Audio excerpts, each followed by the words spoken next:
தோசை பற்றி அவங்களை அன்புடன் இருக்குது. நான் காஞ்சனா ஜெயக்குமார். சுவையான மட்டர் பன்னீர் மசாலா அல்லது பன்னீர் மட்டர் மசாலா எப்படி பண்ணுறதுன்னு பார்க்க போகிறோம்.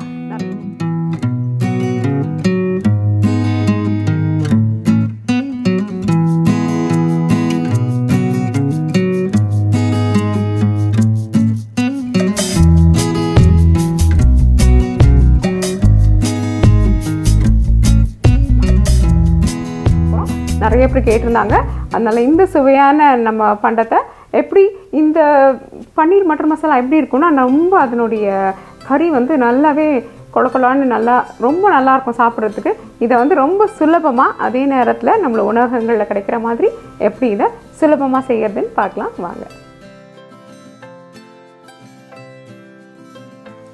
இப்போ நம்மளுக்கு இது ரொம்ப சீக்கிரமாகவும் முடிக்கணும், அதே நேரத்தில் சுலபமாகவும் செய்யணும் இல்லைங்களா?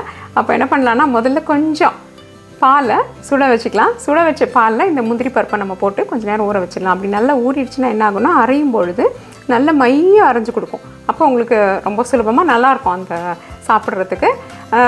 இன்னொரு விஷயத்தை இங்கே சொல்லிக்க விரும்புகிறேன். அதாவது நீங்கள் முந்திரி பருப்பை உபயோகப்படுத்த விரும்பலை அப்படின்னா பரவாயில்ல, இதை அப்படியே நீக்கிடலாம். இதை நிறுத்திட்டு மற்றது எல்லாத்தையும் நீங்கள் பண்ணிக்கலாம். இந்த இடத்துல நீங்கள் அதிகப்படியான பால் அல்லது க்ரீம் சேர்த்துக்கிட்டிங்கன்னா உங்களால் அதே சுவையை கொஞ்சம் கொடுத்துட முடியும்.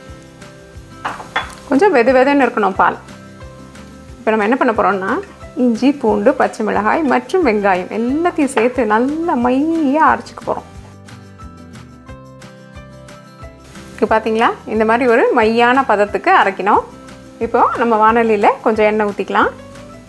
இப்போ நம்ம இது கூட பட்டை, கிராம்பு எல்லாத்தையும் சேர்த்துக்கலாம். இப்போ இந்த வெண்ணெயில் ஒரு பகுதியை மட்டுமே நம்ம சேர்த்துக்க போகிறோம். மீதி பகுதியை கடைசியில் நம்ம சேர்த்துக்கலாம். இப்போ நம்ம இது கூட நம்ம அரைத்த விழுதை சேர்த்துக்கலாம்.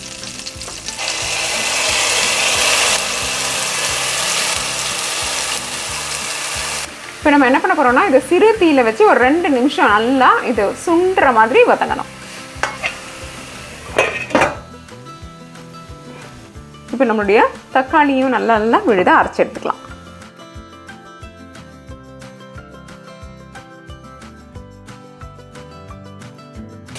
இப்போ பார்த்தீங்களா இதில் இருக்கிற நீர்ப்பதம் முழுவதுமாக வற்றி நல்லா வதங்கிடுச்சு. இந்த நேரத்தில் நம்ம தக்காளி விழுத சேர்த்துக்கலாம். இப்போ இதை மூடி வச்சு ஒரு 5 நிமிஷத்துக்கு நல்லா அந்த தக்காளியின் பச்சை நிறம் மற்றும் அதனுடைய சுவை, அந்த மனம் எல்லாமே கொஞ்சம் மாறி அது வதங்கி ஒன்றுபடும் போது தான் ரொம்ப நல்லாயிருக்கும். அதனால ஒரு 5 நிமிஷத்துக்கு சிறு தீயில வச்சு இதை மூடி வச்சிடலாம். இப்போ 5 நிமிஷத்துக்கு அப்புறம் இந்த தக்காளியின் பச்சை மனம் போயிடுச்சு. நல்லா கவனத்தில் வச்சுக்கோங்க. நம்மளுக்கு இந்த சில அடிப்படை விஷயங்களில் நம்மளுக்கு நல்லா வரும்பொழுது தான் மொத்தத்தில் இந்த பண்டம் நல்லா வரும்.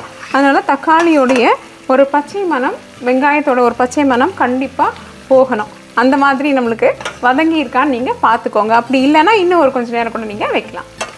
தனியாத்தூள் அல்லது சாம்பார் தூள், மஞ்சள் தூள், சிகப்பு மிளகாய் தூள். இப்போ என்ன பண்ணலான்னா 2 தேக்கரண்டி எண்ணெயை இந்த பக்குவத்தில் ஊற்றலாம். மூடி வச்சிடலாம். திரும்பவும் 5 நிமிஷத்துக்கு அப்படியே இருக்கட்டும். இப்போ நம்ம என்ன பண்ணலான்னா இந்த முந்திரி விழுதையும் அரைச்சி எடுத்துக்கலாம். அரைத்த முந்திரி விழுது. இப்போ நம்ம அரைத்த முந்திரி விழுது சேர்க்கறதுக்கு முன்னாடி நம்ம உப்பு சேர்த்துக்கலாம். இப்போ நல்லா இந்த உப்பை கலந்து விட்டுட்டு அதுக்கப்புறம் நம்மளுடைய அரைத்த முந்திரியை சேர்த்துக்கலாம்.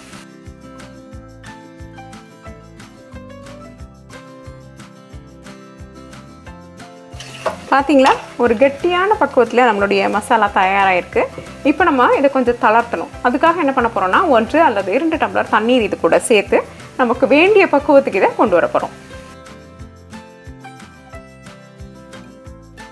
இப்போ நம்ம இந்த தண்ணியை ஊற்றினதுக்கப்புறமா திரும்பவும் மூடி வச்சு ஒரு 5லேருந்து 10 நிமிஷம் கொதிக்க வைக்க போகிறோம்.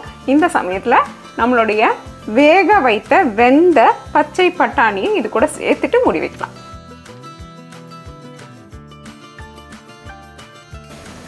இப்போ நம்ம என்ன பண்ண போகிறோம்னா நம்மளுடைய பன்னீரை ஒரு 5 நிமிஷத்துக்கு கொதிக்கிற தண்ணியில் போட்டுட்டு எடுக்க போகிறோம்.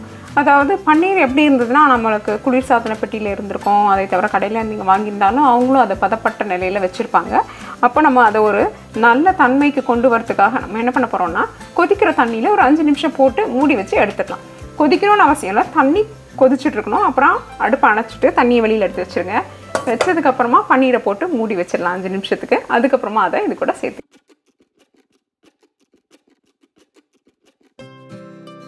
இப்போ நம்மளுடைய மசாலா எப்படி தயாராக இருக்குதுன்னு பார்க்கலாம்.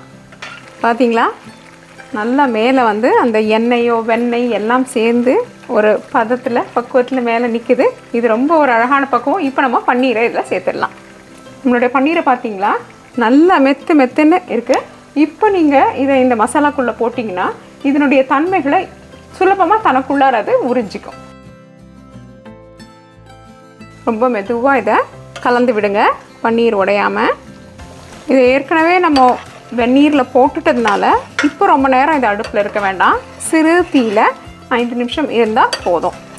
இப்போ நம்ம என்ன பண்ணலான்னா இது கூட பால் சேர்த்துக்கலாம்.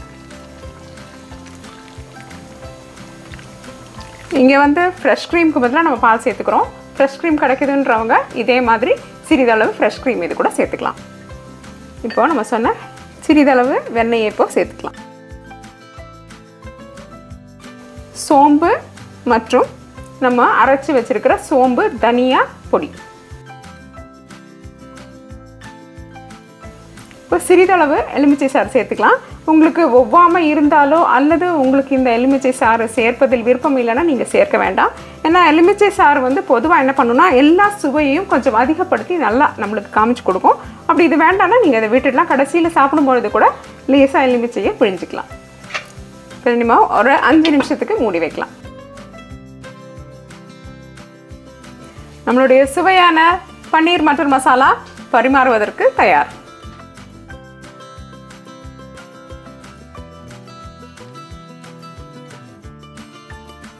என்ன நண்பர்களே, இந்த அருமையான மட்டர் பன்னீர் மசாலா எப்படி பண்ணுறதுன்னு பார்த்தீங்க இல்லையா? ரொம்ப சுலபமாக பண்ணிட்டோம், சீக்கிரமாக பண்ணிட்டோம். ஆனால் ஒன்றே ஒரு விஷயத்தை மனசில் வச்சுக்கோங்க. இதில் குறிப்பிட்டிருக்கிற மாதிரி 5 நிமிடங்கள் மூடி வைத்து வேக வைப்பது மற்றும் சிறு தீயில் வச்சு பண்ணுறது, இப்படி போட்ட சின்ன சின்ன விஷயங்களை மனதில் கொண்டு நம்ம செய்யும் பொழுது தான் என்னாகும், அந்த பண்டத்தின் முழுமையான சுவை மற்றும் அதனுடைய தன்மை சரியாக நம்மளுக்கு கிடைக்கும்.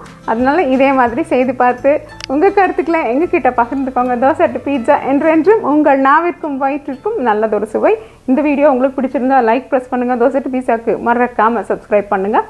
இந்த சப்ஸ்கிரிப்ஷன் முற்றிலும் இலவசம். மற்றும் உங்களுடைய பிரிண்டபிள் ரெசிபீஸ்க்கு dosa2pizza.com விஜயம் செய்யுங்கள். நன்றி, வணக்கம்.